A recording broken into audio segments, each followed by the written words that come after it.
Hi friends, welcome back to Marian's kitchen. ഇന്ന് മരിയൻസ് കിച്ചണിൽ നമ്മൾ ചെയ്യാൻ പോകുന്നത് ഒരു ഈവനിങ് സ്നാക്കിൻ്റെ റെസിപ്പിയാണ്. വളരെ ഈസി ആയിട്ട് ചെയ്തെടുക്കാവുന്ന റെസിപ്പിയാണ്. അതുപോലെ തന്നെ കുറച്ച് റവയും പഞ്ചസാരയും മാത്രം മതി ഈ റെസിപ്പി ചെയ്തെടുക്കാനായിട്ട്. പഞ്ചസാര ചേർത്തേണ്ട കാരണം നല്ല മധുരമായിരിക്കും. അതുകൊണ്ട് തന്നെ നമ്മുടെ കുട്ടീസിനെല്ലാം വളരെ ഇഷ്ടപ്പെടുന്ന റെസിപ്പിയാണ്. അപ്പോൾ എല്ലാവരും ഇതൊന്ന് വീട്ടിൽ ട്രൈ ചെയ്ത് നോക്കാനായിട്ട് മറക്കരുത്. അതുപോലെ തന്നെ കൂട്ടുകാർക്ക് ഷെയർ ചെയ്ത് കൊടുക്കാനും ചാനൽ സബ്സ്ക്രൈബ് ചെയ്യാനും മറക്കരുത്. അപ്പോൾ അതിന് വേണ്ടിയിട്ട് കുറച്ച് വലിപ്പമുള്ളൊരു ബൗൾ എടുക്കാം. അതിനകത്തോട്ട് നമുക്ക് റവ അളന്നിട്ട് ചേർത്ത് കൊടുക്കാം. ഞാനിപ്പോൾ ഈ ഒരു ബൗളിൽ ഒരു 1/4 കപ്പ് റവയാണ് എടുത്തിരിക്കുന്നത്. ആ സെയിം കപ്പിൽ 1/4 കപ്പ് പഞ്ചസാരയും നമ്മൾ എടുക്കണം. അതും ചേർത്ത് കൊടുക്കാം. അതിനകത്തോട്ട് കുറച്ച് ഏലക്കായ പൊടിച്ചിട്ട് ചേർത്ത് കൊടുക്കാം. ഏലക്കായ ചുമ്മാ ഒന്ന് ഇടിച്ച് പൊടിച്ചതോ അല്ലാന്നുണ്ടെങ്കിൽ ഏലക്കായ പൊടിയോ ചേർത്ത് കൊടുക്കാം. എന്നിട്ട് നന്നായിട്ടൊന്ന് മിക്സ് ചെയ്തെടുക്കുക. മിക്സ് ചെയ്യാനുള്ള സൗകര്യത്തിന് ഞാൻ ഇഷ്ടത്തോളം വലിപ്പമുള്ള പാത്രത്തിനകത്തോട്ട് ഈ ഒരു പൊടിക്കൂട്ട് ചേർത്ത് കൊടുത്തിട്ടുണ്ട്.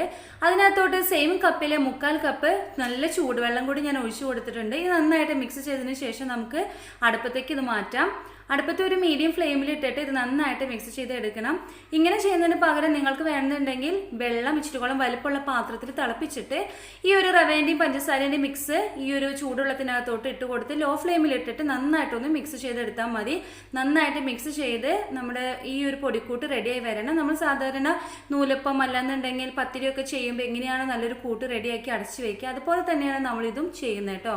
അപ്പോൾ ഈ ഒരു കൂട്ട് നന്നായിട്ട് വെള്ളമൊക്കെ വറ്റി നല്ല കറക്റ്റ് പരുവത്തിൽ വന്നിട്ടുണ്ട്. അപ്പോൾ നമുക്ക് തീ ഓഫ് ചെയ്തിട്ട് ഇതൊന്ന് അടച്ചു വയ്ക്കാം. ഒരു 10 മിനിറ്റ് ഇങ്ങനെ തന്നെ അടച്ചു വയ്ക്കാം കേട്ടോ. അതിനുശേഷം നമുക്ക് നോക്കും നന്നായിട്ടിത് തണുത്തിട്ട് വന്നിട്ടുണ്ടായിരിക്കും. നല്ല കട്ടി പരുവായിട്ട് നമുക്കിത് കിട്ടിയിട്ടുണ്ട്. ഇനി നമുക്കിത് നന്നായിട്ട് മിക്സ് ചെയ്തെടുക്കണം. അപ്പോൾ നമ്മൾ പൊടിയൊക്കെ നന്നായിട്ട് കുഴക്കണമെന്ന് തന്നെ ഇതും കുഴച്ചെടുക്കുക. നല്ല സോഫ്റ്റ് ആയിട്ട് വേണം ഈ ഒരു മാവ് നമുക്ക് കിട്ടാനായിട്ട്. നമ്മൾ സാധാരണ പത്തിരിക്കും ചപ്പാത്തിക്കൊക്കെ കുഴക്കണമെന്ന് തന്നെ നന്നായിട്ട് കുഴയ്ക്കുക. അങ്ങനെ അത് റെഡിയായി വന്നു കഴിഞ്ഞാൽ നമ്മുടെ കൈക്കകത്തോട്ട് കുറച്ച് വെളിച്ചെണ്ണ പുരട്ടണം. വെളിച്ചെണ്ണ പുരട്ടിയിട്ട് ഒരു ബോൾ പരുവത്തിലുള്ള മാവ് മാത്രം ഇതിനകത്തൊന്ന് എടുക്കുക. എന്നിട്ട് കയ്യിൽ നന്നായിട്ട് പ്രസ് ചെയ്ത് കൊടുക്കുക. നമ്മൾ പരിപ്പോടെയൊക്കെ ചെയ്യണം, പ്രസ് ചെയ്ത് കൊടുക്കുക. അപ്പോൾ നമ്മുടെ ഈ ഒരു എണ്ണം റെഡിയായി. ഇനി നിങ്ങൾക്കൊന്ന് കനം കുറയ്ക്കണം എന്നുണ്ടെങ്കിൽ നന്നായിട്ടൊന്ന് പ്രസ് ചെയ്ത് കനം കുറച്ചെടുത്താൽ മതി കേട്ടോ. കണ്ടോ, ഇതാണ് നമ്മുടെ ഈ ഒരു സ്നാക്കിൻ്റെ റെസിപ്പി. അപ്പോൾ നമുക്കിനി ഇത് വെളിച്ചെണ്ണയ്ക്കകത്തിട്ടിട്ട് നന്നായിട്ട് ചുട്ടെടുക്കാം, പൊരിച്ചെടുക്കാം.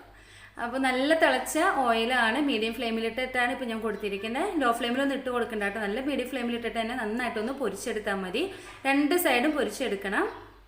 അപ്പോൾ ഒരു സൈഡായി വന്നു കഴിഞ്ഞാൽ നിങ്ങൾ അപ്പുറത്തെ സൈഡും കൂടിയും ഒന്ന് മറിച്ചിട്ട് കൊടുക്കണം കേട്ടോ. പെട്ടെന്ന് തന്നെ നിങ്ങൾ മറിച്ചെടുക്കാൻ നിൽക്കണ്ട. ഒരു സൈഡായി വന്നതിന് ശേഷം മാത്രം, ഒരു സൈഡ് മുരിഞ്ഞ് വരുമ്പോൾ നല്ല കളറൊക്കെ വരില്ല, അതിന് ശേഷം ഒന്ന് മറിച്ചിട്ട് കൊടുത്താൽ മതി. അങ്ങനെ 2 സൈഡും മറിച്ചിട്ടിട്ട് ഇതിവിടെ റെഡിയായി വന്നിട്ടുണ്ട്. നല്ല കളറും അതുപോലെ തന്നെ നല്ല സ്മെല്ലൊക്കെ വരും കേട്ടോ. നമ്മൾ ഏലക്കായൊക്കെ ചേർത്തേണ്ട കാരണം പ്രത്യേകമായിട്ട് നല്ല സ്മെല്ലൊക്കെ വരും. അപ്പോൾ ഇതിവിടെ റെഡി ആയിട്ടുണ്ട്. നിങ്ങൾ എല്ലാവരും ഇതൊന്ന് വീട്ടിൽ ട്രൈ ചെയ്ത് നോക്കുക. എല്ലാവർക്കും ഒരുപോലെ ഇഷ്ടപ്പെടുന്ന പലഹാരമാണ്. അതുപോലെ തന്നെ ഈസിയല്ല ചെയ്തെടുക്കാനായിട്ട്. അപ്പോൾ നെക്സ്റ്റ് വീഡിയോയിൽ പുതിയ റെസിപ്പിയായിട്ട് നമുക്ക് കാണാം.